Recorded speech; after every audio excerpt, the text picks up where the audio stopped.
Welcome back to another episode of the Higher Ed Podcast. I'm your host, Kamar D. Jarnett. I'm flying solo today. We have an amazing guest with us, Dr. Alicia Harvey-Smith. I am so excited that you've graced us with your presence today. I know you're super busy. Could you please introduce yourself to our audience? Absolutely. And listen, I'm equally as excited. I've looked at some of your other podcasts. I'm excited about the work that you're doing and certainly want to be a part of supporting the platform. As you said, I'm Dr. Alicia Harvey-Smith. I am currently the founder, president, and CEO of Sapinsi One Global Solutions. Prior to that, I was a college senior administrator for many, many years. I actually spent 30 years in higher education, 15 of which were at the presidential or executive vice chancellor level. So I've kind of been there, done the work, kind of worked my way up through the organization. And now I'm in a position, I think, to give back in a way that allows me to help organizations move forward, particularly given the current landscape in higher ed. So I'm really excited to be here today, looking forward to the conversation and hoping that I can bring some light to next steps in higher ed. Absolutely. So, where I like to start is maybe just give us your origin story, right? How'd you get into higher ed? And then, as you kind of tell us about that, we'd love to hear about when you first fell in love with higher ed. Oh my gosh, what a great question. My origin story. I am from Baltimore. I'm a Baltimore City girl, so born and raised in Baltimore. Nice. Educated in Baltimore predominantly. I attended Morgan State University, well-known HBCU. It called the National Treasure now, and I'm so proud of the work that's happening there. So I'm an undergrad from Morgan State University in Business Administration. I'm a grad student from Johns Hopkins, the Johns Hopkins University, also in Maryland, and had an opportunity to also study education and counseling specifically. And my Nice. doctoral work is from the University of Maryland, College Park, also in education. But I had a fascination with college student development and student developmental theory and how we motivate and encourage students to not only start the process of higher education, but to finish that process. So I'm really excited that kind of all of those things led me to this space. I'm married. I've been married for quite a few years, 41 years, to a retired military Congratulations. civilian, Capitol Police officer, also retired. And so we got to travel a lot. And I share that to say this everywhere we went, I ended up engaged in conversations around learning and uh, how to help support students coming through the college experience.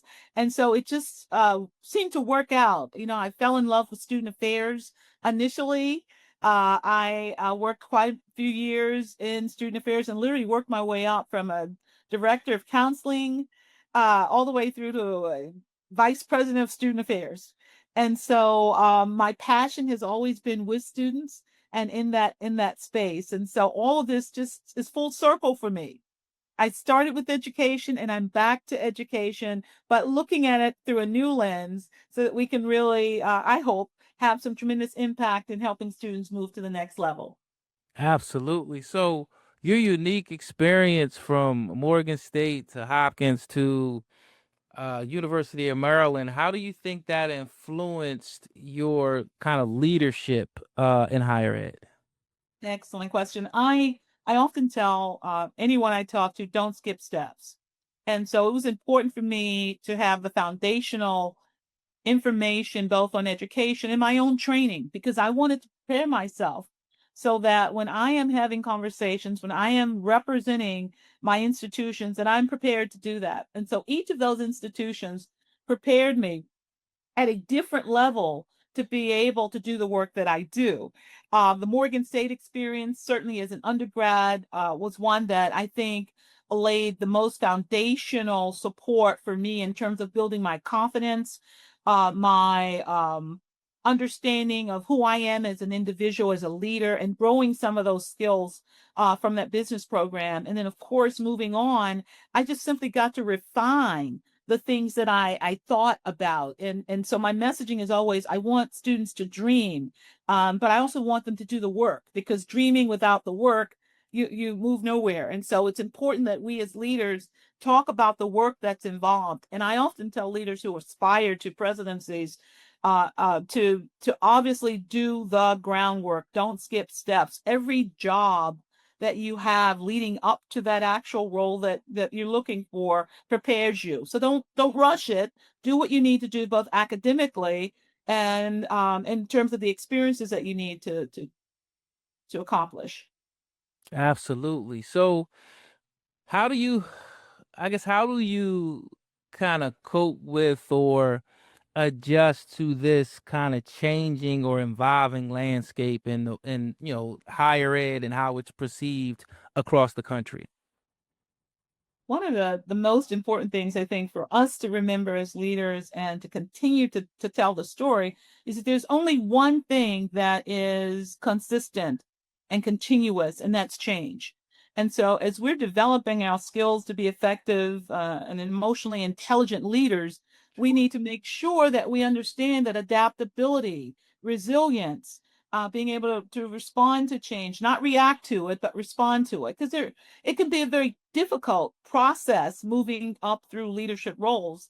And so, sometimes things happen that, are not the things that you projected would happen. And so if you're prepared and you are looking at the situation and not reacting to it, you can move through with resilience. And so that's awfully very important. So as I look at what's happening across higher ed right now, the message remains almost consistent. And that first thing is change is happening. We knew change would happen, and we knew about the enrollment cliff more than a decade ago. Sure. And so we knew that we were going to have challenges there. Did we prepare for that? Did colleges do what was necessary to kind of prepare for that? To, for example, identify alternative revenue streams, other ways to support the revenue base of their organizations. Did that happen? And so those are the kinds of things that I think are really important.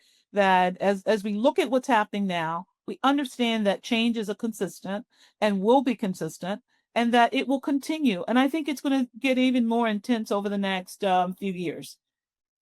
Oh, you brought up a great kind of concept that I've been hearing probably in my last two or three recordings is this enrollment cliff.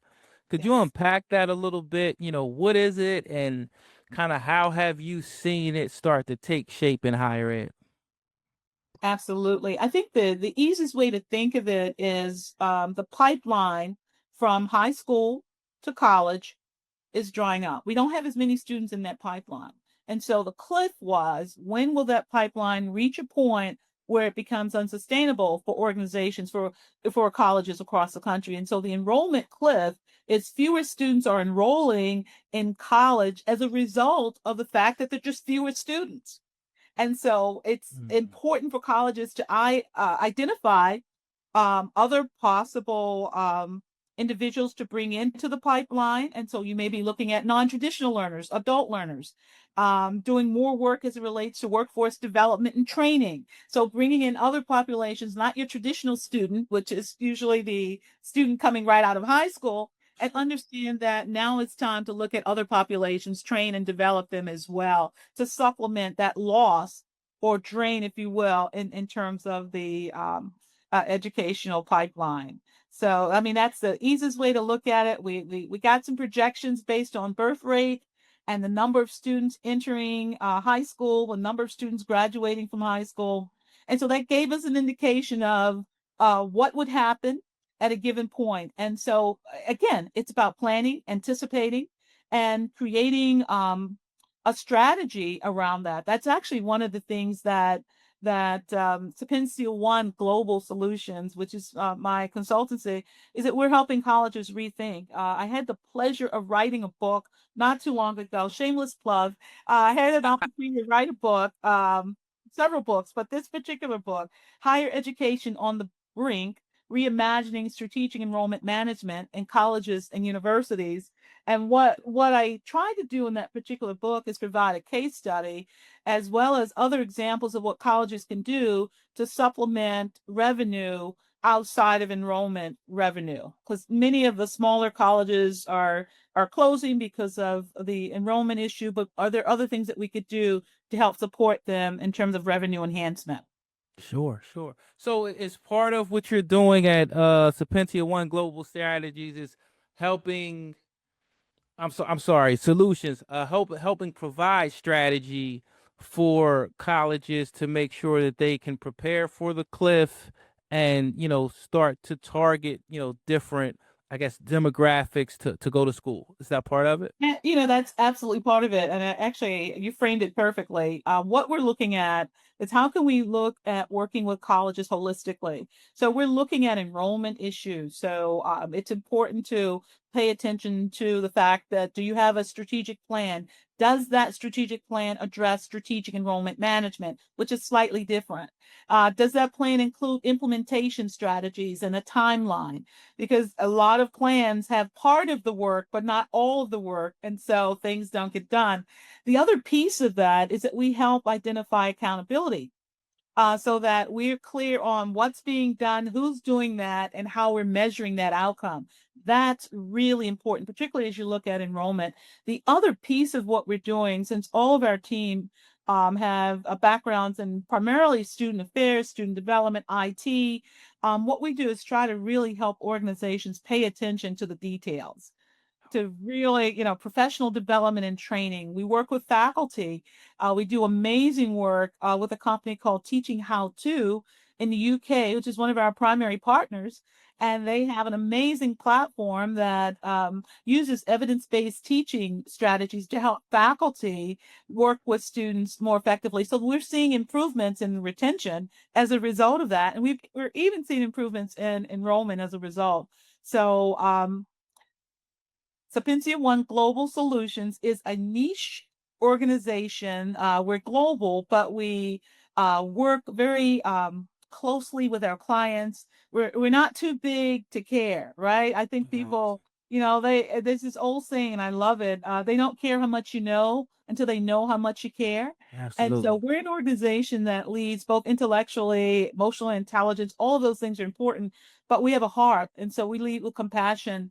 One of the things you might not know is sapientia is Latin for wisdom. And so, yeah, so we lead with wisdom. We lead with a different level of compassion. And as I think about what's happening in higher ed, and I think about what's happening across the country, I do think compassion, sensitivity, empathy are all things that we need to talk about more, but not just talk about those things, Kamar, but to put those things into action. And so, what my company attempts to do is walk that walk as well. I had the pleasure many years ago of creating the seventh learning college principle, which grew out of my dissertation research. Nice. I wrote a book back then. I actually was approached by NASPA and they wanted to convert my dissertation into a practitioner's guide. And so that gave birth to this book, another shameless plug, which was the seventh Learning College Principle, a framework for transformational change. And why I'm sharing it is a dear friend of mine who sadly recently passed away, Dr. Terrell Banyan, wrote the foreword for that book, and he talks about the importance of the principle. So the principle basically says, and this is the principle: create and nurture an organizational culture that's open and responsive to change and learning. And implementing that one principle with intentionality across our organizations, whether it's a college or a corporation, will make all the difference because what you're doing from the onset, you're talking about how do we create together. So we're talking innovation. How do we pay attention to things like change? So we're constantly looking at the landscape and anticipating change and preparing. So creating environments that are responsive to change and learning, because consistently we need to continue to make our organizations learning organizations. And Right. that's a big part of Terry's work, and it's a big part of my work. And I was heavily influenced by his six learning college principles, which ultimately gave me an opportunity to do some in-depth research and create the seventh, which I'm very honored to say that he endorsed.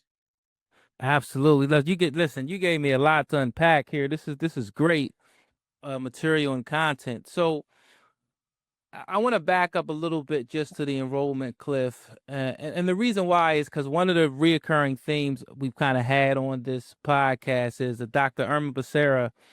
She's the president at Marymount College. And, we were just talking about how, since COVID, it's almost been like a shift in America, whereas now higher ed has to prove its value. Whereas, prior to COVID, it was just understood or assumed that, you go to college, right? Yeah. And one of the great quotes she had was, well, if you tell me that everyone doesn't need education, my question to you is please point out the specific person that doesn't need education. And I thought that was an extraordinary point. And I spoke to Tony Bourne from University of Toledo, and we were kind of talking about that as well.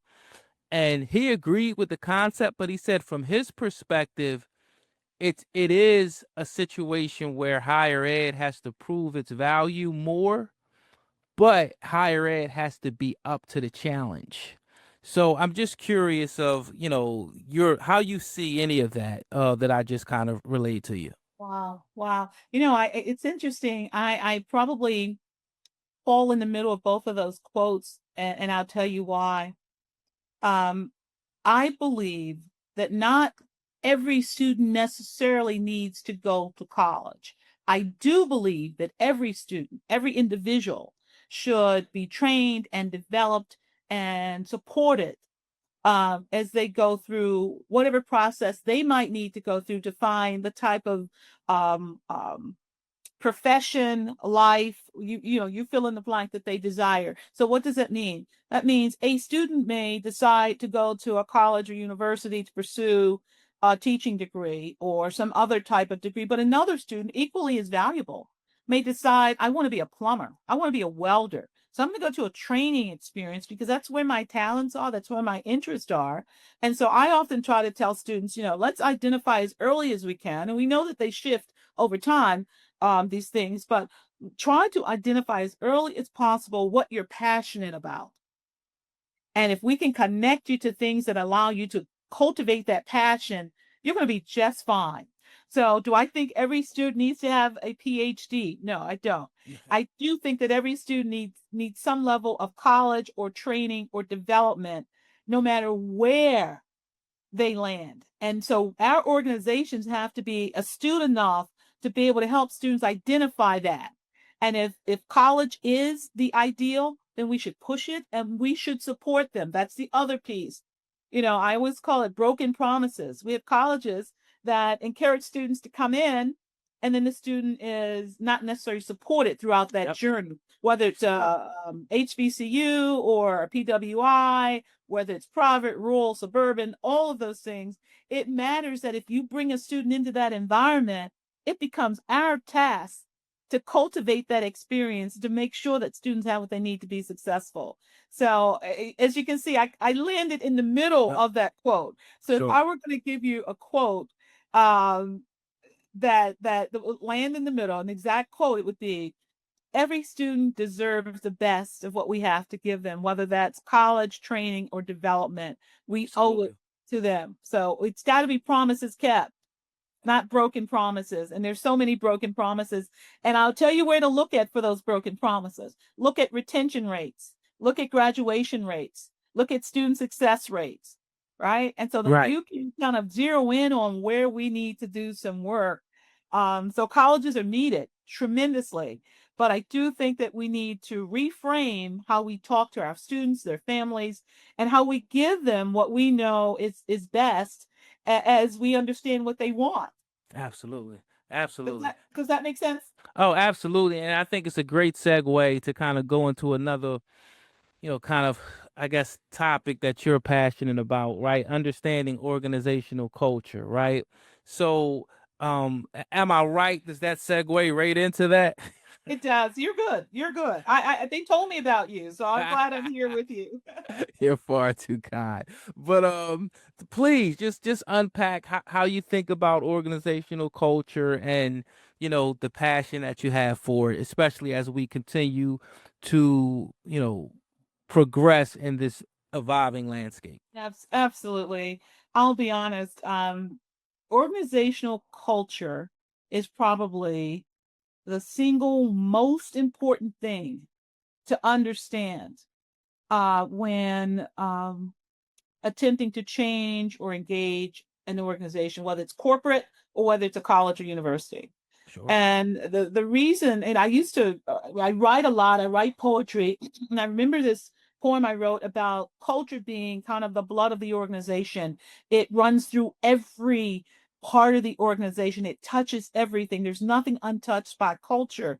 And so when we go into these environments, we're often presented with um, a part of the organization that everyone talks about. They want you to know this is who we are as an organization.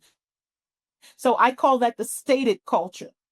And then you have this other part of the culture that people rarely talk about it, but it's what you experience in the day to day. It's how people treat each other. It's how people interact.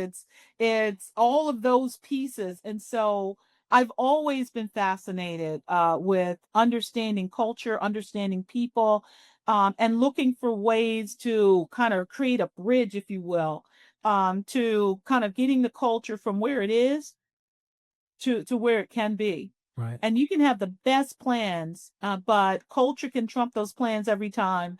If folk don't want to do it, don't understand their role in it, don't see themselves in the future, all of those things that happen. And I've watched that play out in real time, obviously in real life, in organizations who are stuck in the past.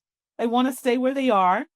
They say they want change until someone comes in with a change agenda, and then Absolutely. unless they can really see it, understand it, and be a part of it, there are challenges with that. So I'm always fascinated by culture. The seventh Learning College principle is all about culture.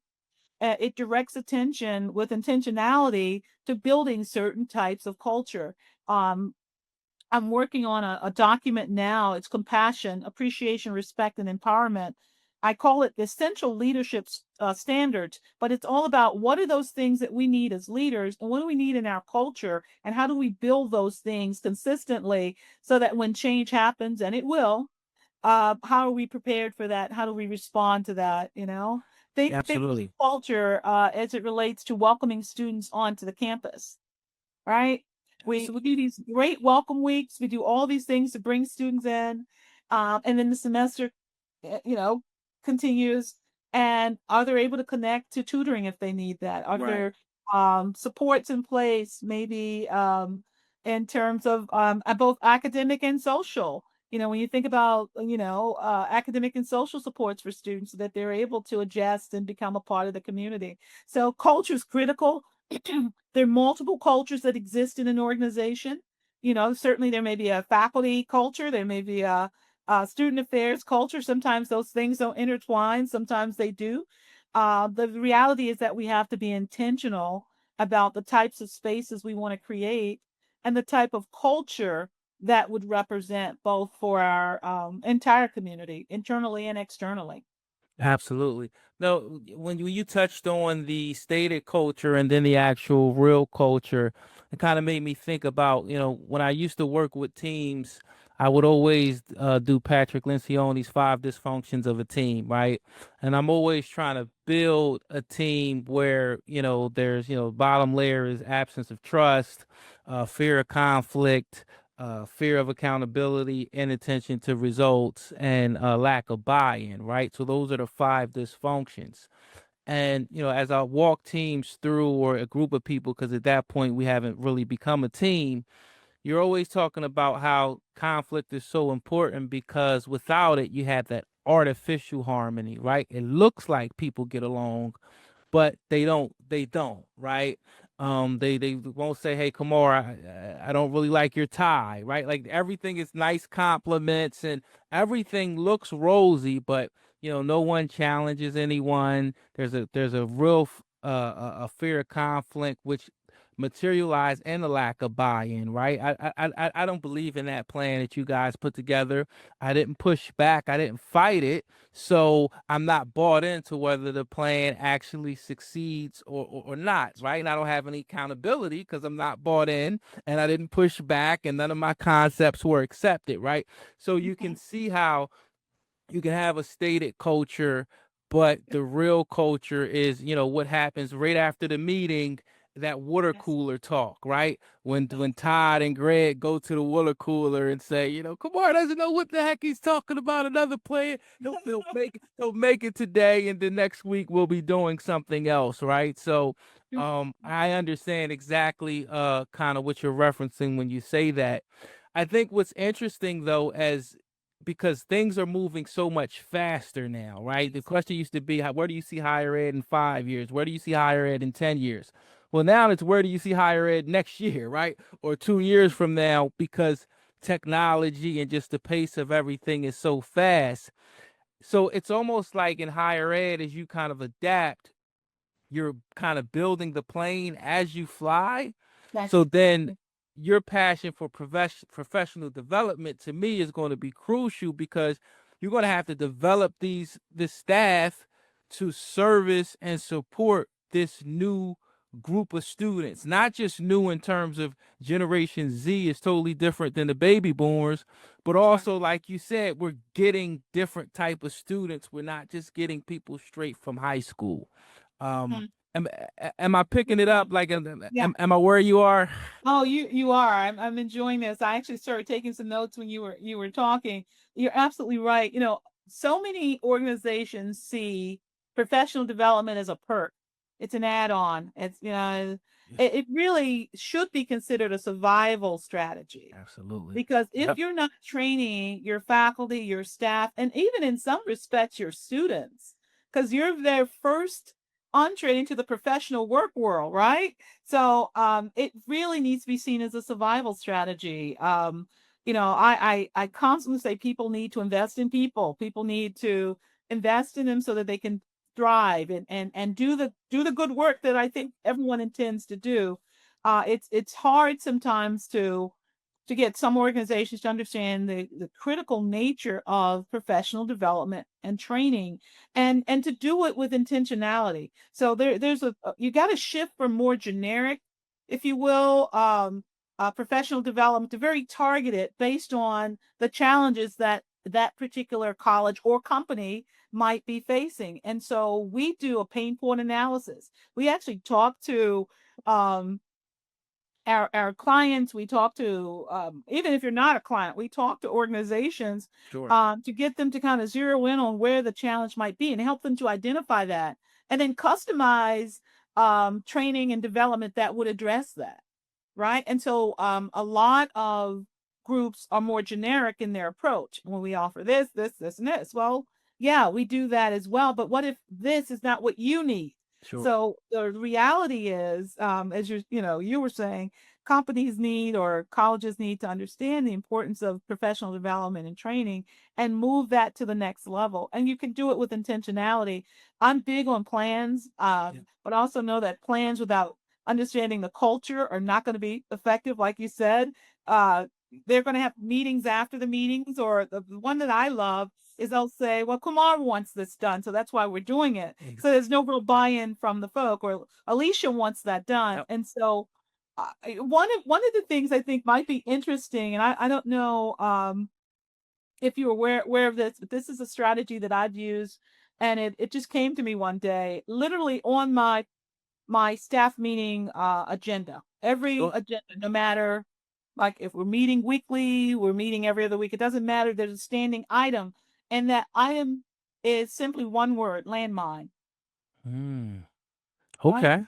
And so what I try to direct my team to every week, and it's very uncomfortable initially, Sure. but it's to, okay, guys, I need you to literally be completely honest with me and tell me what are the potential landmines out there that I need to know. And better yet, what are the landmines that you all need to know so that we can prepare appropriately? Because if we don't address them, they'll blow up. Absolutely. I love Every that. organization has landmines. And so that forces a conversation around change. It Right. forces, because not only are you going to tell me what the landmine is, we as a team now are going to talk about how we can address it. Yep. So what do we need to do? This is happening. Okay, fine. Let's focus on that. And to make it even more complicated and I hope even more effective is I say you get out of your lane to do that. So Sure. I might see a landmine in my own lane right? And that's fine because I'm sharing it about my own lane. But what if I see a landmine in my colleague's lane? Yeah. I've not had that conversation with that individual. Sure. And now the president, I was the president at the time, is bringing it out in the meetings and tell me these landmines. So I had to create a team where they were comfortable enough Absolutely. sharing and understanding that the entire organization rests on the shoulders of everyone, no matter what level of the organization you're on, you're a leader. And so if there's a problem in, let's say, admissions or academic affairs or in the plant or IT, we need to know about that. So getting people accustomed to shifting a culture in that way too, where I can share with you an observation I'm having and where it might be problematic and how so, and then we can all address it. It builds a stronger team, but it takes some time to get there because as you can Absolutely. imagine, it's uncomfortable for people to do that. Yeah. No, and the stronger the team, the more they're going to be willing and excited about pointing out not only their landmines initially, which is going to be all about their trust and are they able to become vulnerable. But then as you start to minimize, so you minimize the absence of trust, then you minimize the fear of conflict, you minimize the lack of buy in. And then they realize that, hey, I'm tired telling you about a potential landmine in Kamar's department. There's no beef, there's no issue because we realize that regardless of what the department is, if the lineman goes off, it could destroy all of us, right? So, Good. That's right. good. So you're the more, and then at some point, as you continue to make that team stronger and stronger, they're proactive. You don't even have to Yeah, ask about the landmines. It's the first thing top of mind as soon as the that's it. meeting started. And So I love guess that. what? What they start to do is look for them. Exactly. They'll start to look for them. Now you're anticipating challenge or you're anticipating a concern potentially, and then you're able to respond to it. I didn't say react, I said respond Yep. because you also now know that you're not responding alone because now you have a team around you and you can actually, and I saw this play out. They'd come in and someone would come in and say, look, this is what I'm having a challenge with and we would work that out at that table, Absolutely. and before any meeting ended we would say, is there anything else for the good of the order? So the order was all of us, the order was the Absolutely. organization.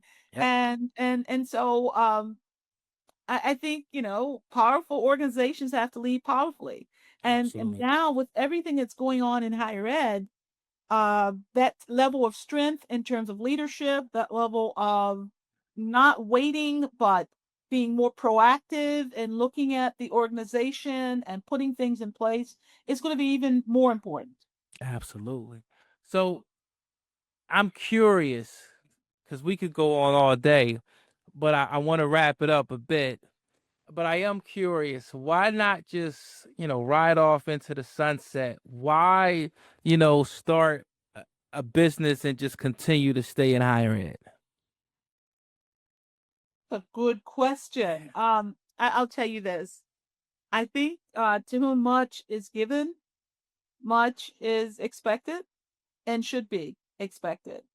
Um, I've had an amazing career that continues. As I said, many years in higher ed, fortunate to be president of multiple institutions, to lead at the senior level for more than 15, 20 years. And I don't think that level of experience and leadership doesn't give back in some way, right? And so for me, riding off into the sunset will look very differently than for most. For me, it's writing more books. I've written 5 books. I have 2 manuscripts recently finished. So it's writing books, it's doing presentations, it's helping to lead, it's giving back, giving what I know back. It's trying to find a way to build you up, build others up. That's a passion that I have. And so it's so important to continue to build organizations that really work for our students. That matters to me. To help companies who are looking at not only professional development, but strategy. I've had the pleasure of developing those strategies, testing them. Some worked, some didn't. I can provide insight, even embedding organizational development into the culture of the organization, into its DNA. All of those things are things that are important, I think, for leaders to both understand and to benefit from. So I look forward to many years of helping organizations become stronger, better, wiser, more effective, because our students deserve that. Okay. Oh, awesome. All right. Well, I'll close you out with this one. What does the future look like for higher ed, or what does it need to look like for higher ed?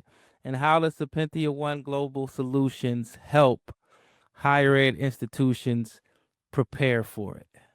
Oh, wow. Well, the future, I think we're all kind of watching it unfold right before our eyes. So I think the future is going to be more change.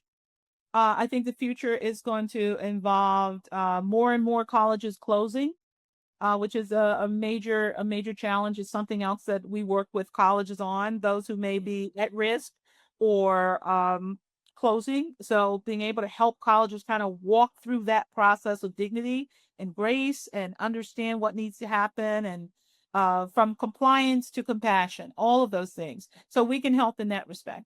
So I think the higher ed landscape is going to remain very challenging in terms of students making decisions. And you brought it out earlier, and I'm going to underscore it. Students making decisions about whether college is worth it, right? So the competition is going to continue to be pretty intense. The pipeline is going to continue to dwindle. And so the need for us to do what we do even better becomes even more critical.